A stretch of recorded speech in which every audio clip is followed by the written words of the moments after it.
ইমাম সাহেবের চরিত্র পরীক্ষা করার জন্য সুন্দরী মেয়েটি তাকে বাসায় দাওয়াত দিয়ে তার খাওয়ার প্লেটের নিচে বেশ কিছু টাকা রেখে দিল। অতপর ইমাম সাহেব এই টাকাগুলো গোপনে তার পকেটে ঢুকিয়ে নিলেন।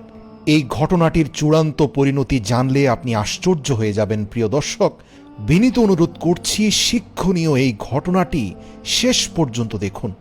ঘটনাটি বাংলাদেশের গাজীপুরে। একজন ইমাম সাহেবকে ওই গ্রামেরই এক যুবতী মেয়ে খুবই পছন্দ করত।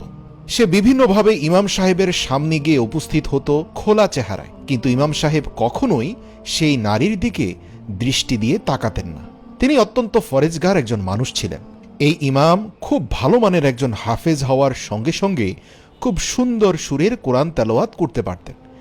এলাকাবাসী সকলেই ইমাম সাহেবের সুমধুর কোরআন তেলাওয়াত শুনতে নিয়মিত 5 ওয়াক্ত সালাতে মসজিদে উপস্থিত হতো। গ্রামের